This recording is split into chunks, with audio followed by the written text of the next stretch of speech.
Hello, everyone, and welcome to another episode of Tell Me About Your Damn Book. I'm your host, Stephen Lomer, and ladies and gentlemen, batten down the hatches and dig up those childhood traumas. We have a very special guest with us today. He is an author, he is a public speaker with 40 years experience in psychotherapy. Please, ladies and gentlemen, make him feel welcome. Larry Shushansky. Larry, thank you so much for being here today. You're welcome, and thanks for having me. I appreciate that. Absolutely. That's decent. So now let's roll all the way back to the beginning. Let's start with where you first got interested in the field that you currently occupy, psychotherapy. Where did the interest in that originally come from?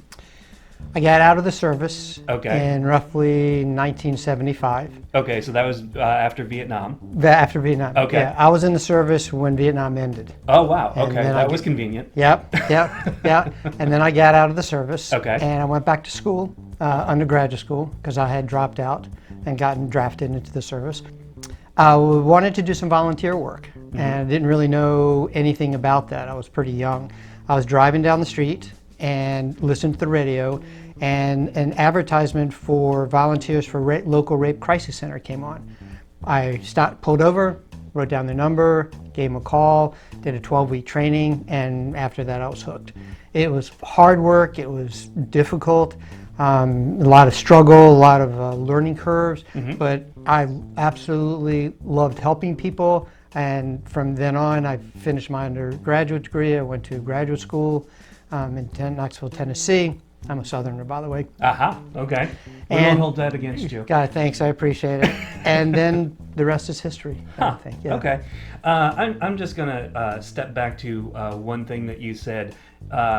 You dropped out and then got drafted. Right. What's the story there? A lot of alcohol and drugs. Oh, wow. A lot of alcohol and drugs. Interesting. Yeah. Okay. Matter of fact, that's how I contracted hepatitis C. Oh, my goodness. Which was a virus I carried with me for about 40 years. Wow. And then I had tried to write this book for about 35 or 40 years. I've written articles, I wrote just thousands of pages, and nothing ever got published. And I never quite understood what that was about. And once in 1990, I had applied for a life insurance policy. I had gotten rejected because of hepatitis C, and that's when I knew I had contracted it. And you didn't know before then? I had no idea. Oh my goodness. I had no idea. Wow. But imagine having a virus for 40 years. I was often fatigued, I wasn't clear thinking, I was tired a lot, I was depressed because I was carrying this around, but for me it just kind of felt normal. I never realized what it was about. And then about 3 years ago, I was up at Beth Israel Hospital, and I have this doctor who's been following me for 20 years, and he threw me into a phase 3 trial, and within 2 weeks, I was cured. Really? It was like a miracle. No kidding. Yeah, and I'd been in treatments before that had just about killed me. They were brutal, ribavirin and interferon and that kind of thing. Wow. And in 2 weeks, it was gone. And I got to tell you, it was like I was clear. I didn't have to take naps. I had energy.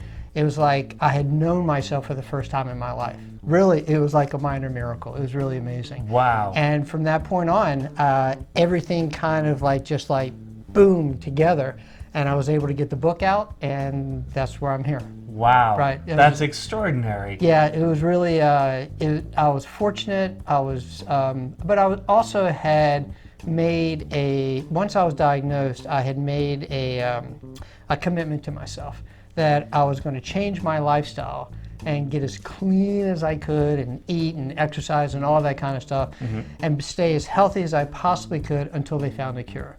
And my buddies would say, man, they're never going to find a cure. Forget that kind of noise. But sure enough, it worked out. Wow. Yeah, so it was pretty cool. It's been pretty cool. American medicine. Who knew? Phenomenal. Absolutely phenomenal. There's so much research going on behind the scenes. It's amazing. Wow. Yeah. Yep. That's really extraordinary.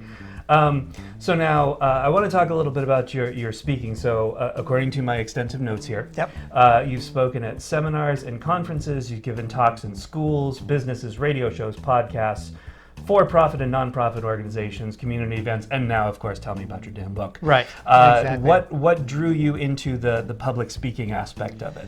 So, like you said, I've been a psychotherapist for 40 years. I've worked in profits and nonprofits, and then about 25 years ago, I went into private practice. Actually, more like 30 years ago when we started having children. So I stayed home with the kids. My wife was a music teacher. She'd come home and I'd go into the office. So it gave me the flexibility to do that. When the kids flew the coop and I was clear of Hep C, I wanted to take what I was doing in the office out into the world.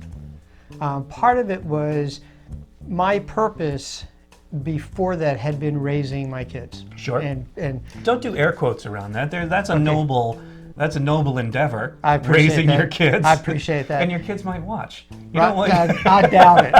I doubt it, seriously. It was interesting because back then, neighbors thought I was kind of weird because fathers didn't do that kind of stuff. Yeah, really. Yeah, exactly right. The neighbors thought he was weird, ladies and gentlemen. They asked me if I'm on disability, you take an extended vacation, those kinds of questions. And what era are we talking about that people are thinking this? That was in the 80s. Okay. That does make sense. In the 80s, okay.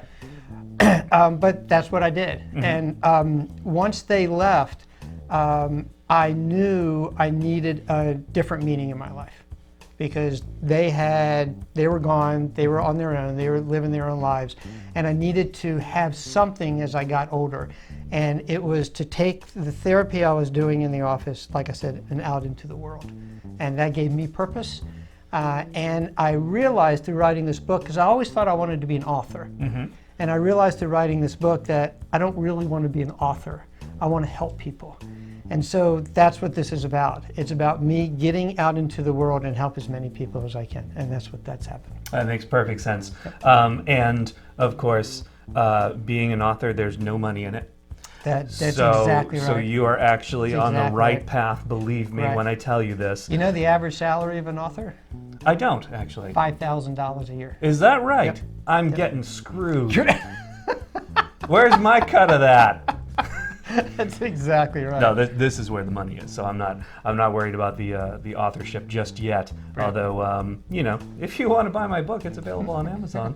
There you go. So would it be fair to say then that that empty nest syndrome was sort of spurred you toward where you ended up? That was a piece of it. Okay. Yeah, for sure. I had more time, more freedom, looking for more of a purpose. I also think that the clearing up of the Hep C made a difference because, like I said, I had been trying to write for 35 years. Just articles and just anything I could possibly. I went to workshops. I went to conferences. I had 2 or 3 writing coaches over that time, and I just couldn't pull it together. I didn't have this up here. Right. So part of it is the empty nest syndrome, but the other part of it is that I just have the energy to do this at this point. Right. Now, when you said I didn't have this up here, I didn't know if you meant hair, because I go through the same thing. I got smarter as I lost my hair. Me too. Isn't that extraordinary? Isn't that extraordinary? Do you remember your very first speaking engagement? Yeah, I was at the Rape Crisis Center. And what was that like? It was in my late 20s. It was I can't remember exactly who it was to. I was doing schools, I was doing communities, organizations, wives clubs, like Navy wives clubs back then. Just anywhere that could get the word out around awareness and safety and trauma and those kinds of things.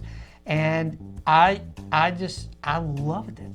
I don't know any other way to explain it. It just, there was this back and forth conversation with a lot of people, and it just floated my boat. It was there for me. Wow. Yeah, so ever since back then, I've just loved doing that. Yeah. Wow. I also love doing therapy. So I've been really fortunate. Yeah.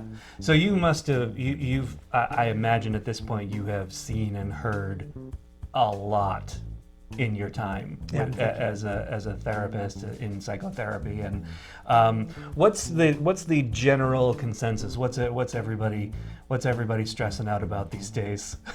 It's really impossible to say. Is it? I mean, there are so many different issues that people have, from childhood trauma to the stress of the modern world to everywhere in between. You know, there's chemical, biological kinds of things. There's environmental kinds of stressors. I mean, the reason I got into relationships is when I went to graduate school, I was very interested in drawn to family therapy. And that's a systems, and it's about relationships, and then about couples. I did a lot of couples back then as well, and I do a lot of couples now. That to me, and a lot of research bears this out, that one of the top 2 variables in our well-being is relationships. Depending on the studies that you read, relationships is always in the top, 1 or 2 or 3.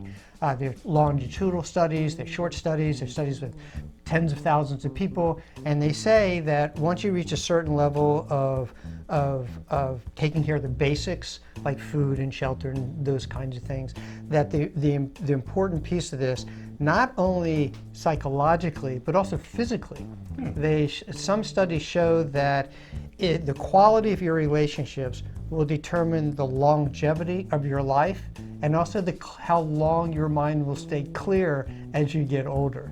Interesting. Yeah, it's really phenomenal to think about. And so that just tapped me into relationships even more deeply than before. And so for me, it has a lot to do with the relationships in our lives. Sure. Whether it's relationships with our intimate partners, or our children, or our friends, or family of origins like cousins and mothers and fathers and that kind of thing, or work relationships, or with politics. Man, that is very intense at this point. Oh boy, yes. You cannot believe, I've been really struck with how many people come in and go, I can't do this anymore. I don't listen to the radio, I don't turn on the TV news. Sure. They've just dropped out because the amount of anxiety it produces for people internally, and people have decided just to withdraw from it. So that's a piece of the pie too. Sure, sure. I'm just going to ask a very sort of overarching broad question, and that is, why do you think we are so bad at relationships? I think we operate with a lot of myths. Okay. Such as compromise, is that you need to be good at compromise in order to have a good relationship. My wife and I have this issue that we had from the word go, that I go to sleep early and she stays up late. Okay. So when I go to sleep early, I like to have somebody next to me. It's just like the warmth and like the nurturing and all that kind of stuff. Sure. And she, you old softy. I am, boy. That's a nice way of putting it. That's not how she says it. I can tell you that. It's not how she says it. He's an old softy, okay? If you're watching, he's an old softy.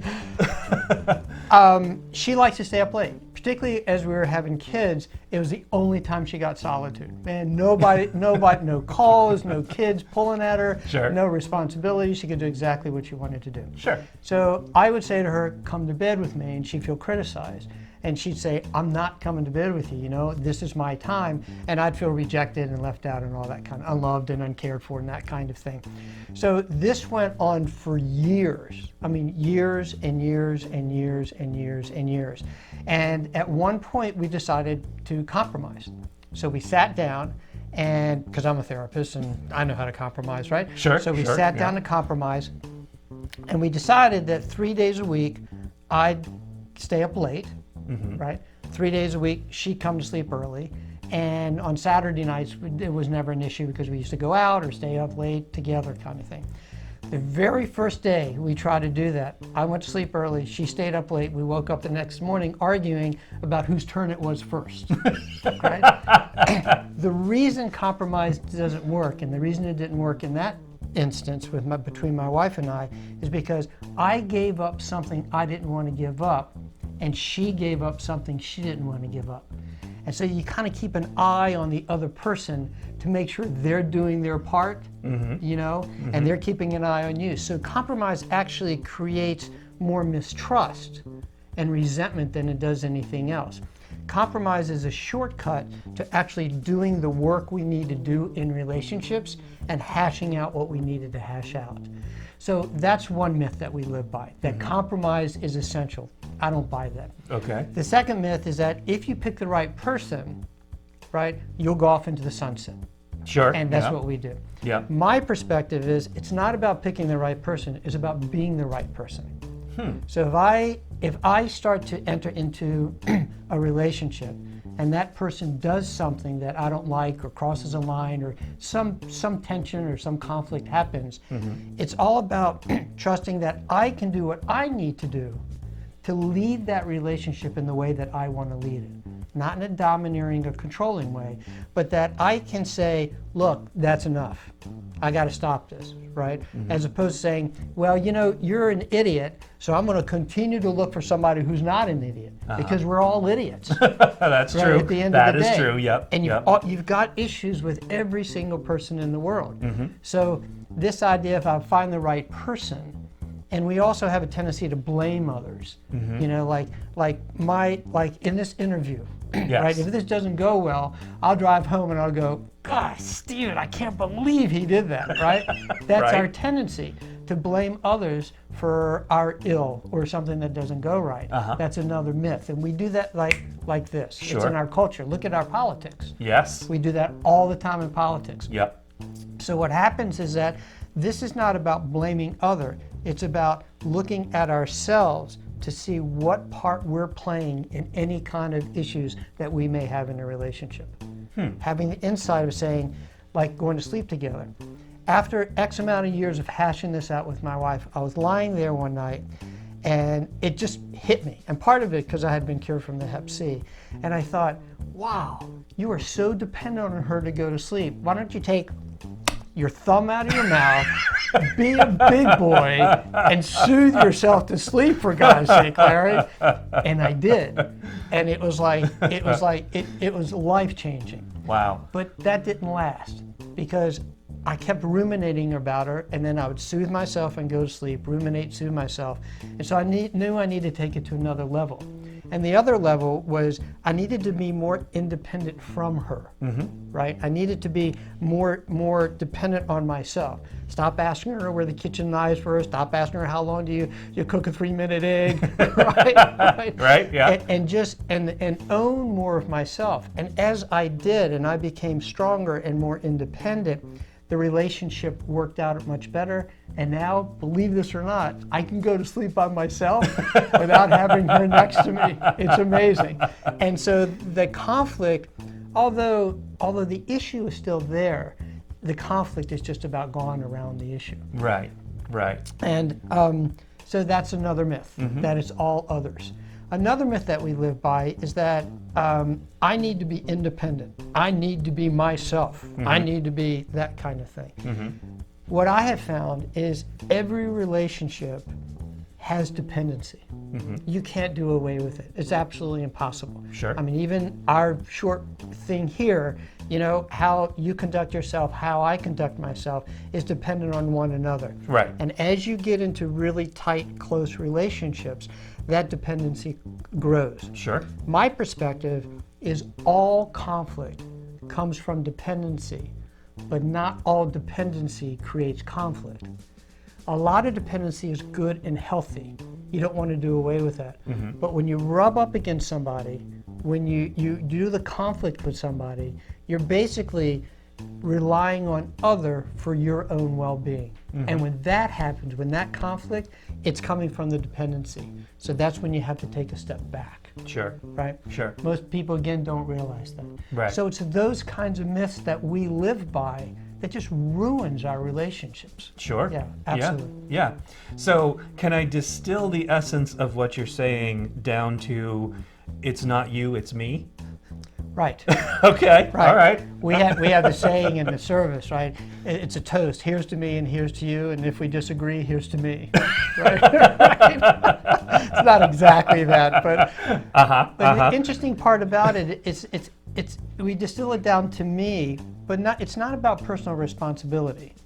It's about if I get into a conflict, let's say with my wife or a friend, and I need to take a step back and stop blaming them and stop going around my head about them, and then have some self-reflection, which is different than self-responsibility. This is about looking at who am I in this conflict? Who am I in this problem, right? What am I bringing to the table? Because that baggage that I'm bringing to this table, right, has probably followed me my whole entire life. Sure. So if I can self-reflect on that and go and say, let's say I'm too passive, maybe I'm being too aggressive, maybe I'm being withdrawn, maybe, whatever it is that I am doing and what part I'm playing, and then make a decision to clear that up, to work on that, that's what this is about. And I don't think we do that generally in our lives, right? I would say that's true, yeah. We blame other, or we blame ourselves, we're critical of ourselves, or we try to analyze, oh, you did this because I did this, because I did this, because your mother did this, and your daddy did this. We Sure, do a lot of that kind of stuff, right, as opposed to saying, who am I? And who do I need to become? Because this is not about being yourself. Then that's another myth. I just accept me for who I am. Marilyn Monroe had that quote, right? If you can't accept me for who I am, then you're not worth being in a relationship with. But Marilyn Monroe was depressed, very unhappy, had tremendous difficulty in her relationships, and ended up overdosing at her end of her life. Because it's not about accept me for who I am, it's about me becoming who I need to be in a healthy relationship with you. That's what this is about. And I think that's a different way of looking at relationships. Sure, yeah, absolutely. Now, and I'm going to keep pursuing this because I find all of this absolutely fascinating.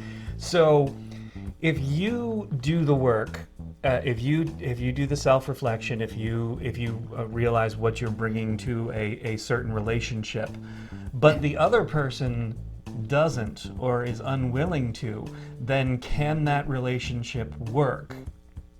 So here's what happens.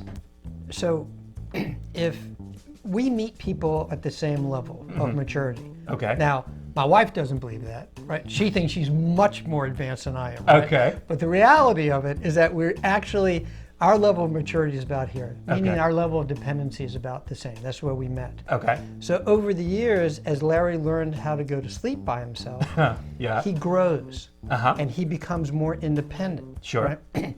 At that point, my wife has a choice, right? Yeah. She can stay here and I'll continue to grow and the relationship will eventually end. Or as I grow, she can then grow and we meet at a different level. And that's what long-term relationships, healthy long-term relationships are about. You never grow together like people think. It's another myth. Okay. We grow like this. Huh. And that's how it works. And so there's two ways of ending a relationship if somebody doesn't do their part. Just break it apart, right? I'm getting a divorce, forget it, or I'm not seeing that guy anymore, I'm not talking to my sister anymore, or whatever it happens to be.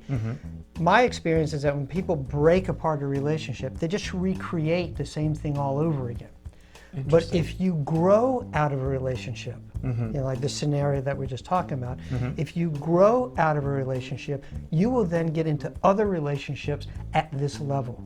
So it'll be better relationships for you. Ah, I see. Right. I see. Okay. Sure. And that's my perspective, that's how that works. Huh. That makes So sense. if the other person doesn't grow, and by the way, every time you take that step forward, that's going to create conflict, Sure. right? It's this person's way of saying, come back, come back, come Right, back. right, kind right. of thing, Uh-huh. right? And I've seen this happen where people become depressed, right? Or anxious, or start to just argue a lot. I used to go to Patriots games. I had season tickets for years with my buddies. And it would take me away from family on Sundays, right? We'd leave at like 9:30 in the morning. We'd come back like 7 o'clock at night. Oh, sure. And we'd tailgate and just have fun. You just have the whole thing. Yeah. And that created, and my wife, when I would come home, she'd be really, we would be conflict between the two of us, right? But as I stayed the course, she started to develop some outside friendships as well. And she started to do that. And so we met up here. Huh. And so that's how this works. And that's how you evolve a relationship forward. My perspective is that you never solve an issue in a relationship. There's another myth. Our culture teaches us that if you communicate, if you do what you need to do, you can solve an issue. Not happening. Really? This going to sleep together, right? While it's much, much better, it doesn't look now what it looked like our first year of marriage, our 5th year of marriage, our 15th, 30th, or 35th. It has evolved over time. But there are still times when I go to sleep and I go, God, I wish he was next to me. Because we have issues from when we're like this big that stay with us. So the myth is that we can solve our issues. For me, it's an evolution. We can evolve our issues. And as I evolve my issues and my partner evolves her issues, then the relationship evolves together. Evolves together. And that's what, in my mind, that's what makes a healthy relationship. Sure. And do you feel that every person can benefit from therapy? Do you think that therapy is good for everybody? I don't think everybody has to go into therapy. Okay. I'm not sure. I've had clients who haven't benefited from me. No, it's hard to imagine, right? My God. Right. What? Right. I don't buy it. Don't buy it, Larry. My kids say to me, Dad, you do this for a living? Right? They just shake their head. I gotta tell you. I think there's a lot of ways for that growth that we're talking about to take place. You can do YouTube channels, these kinds of things, reading self-help books, even fiction. You can go to conferences, retreats. There's 1.5 million different ways. Therapy is one way of really looking at yourself to improve the relationships you have in your life in order to improve your life generally. Sure.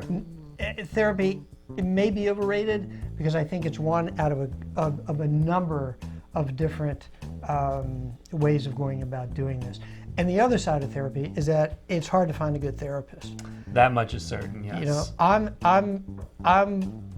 don't know if I'm a good therapist or a bad therapist or neutral therapist, but I know there are a lot of bad therapists out there.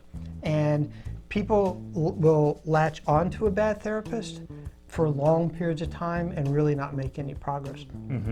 Therapists have a tendency to make clients and patients feel better, and the object is not to feel better. The object is to get better, right? The object is to grow. Like, for example, this podcast, what we're doing now, this is growth for me, right? Really? Oh, yeah. I mean, I've been on a number of radio stations, but when I was on my first few radio stations, right? Yeah. It was like, I'd listen back at them, I go, I can't do this. I can't do this anymore. This is like horrible. I'm embarrassing myself. But I had to grow into it. Sure. And that's what this is about. And that involves a little bit of pain, embarrassment, shame, and I can't believe I did this. And, when I leave today, I'll look back and I go, oh, I should have said, or could I have said, that kind of thing. And that's difficult. And so a lot of therapists won't engage in that. They'll support you, they'll make you feel better about yourself, but that's not the end game, right? The end game is actually to get better, to evolve yourself. And people will latch on to good feelings and stay with a therapist that's really not helpful. In my perspective is that if you're with a therapist for 3 sessions and there's no progress, stop and get somebody else. 3 sessions. 3 sessions. Okay. If you ought to know within 3 sessions, not that you get along with them. Right. Because we're really good at getting along with people. We've got a lot of experience. Sure. So you can get along with your therapist, but is that therapist really helping you? Is that therapist moving you along? Right. Is that therapist giving you something that you can latch onto, that you can move towards? Are they helping you make your life better, kind of thing?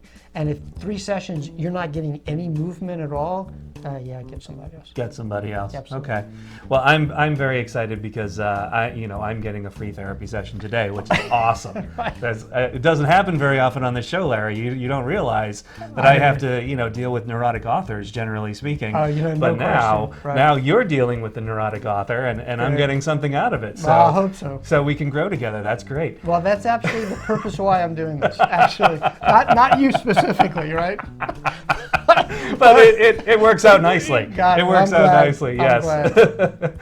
All right, we have to step away for a moment. We will be right back with Larry Shushansky.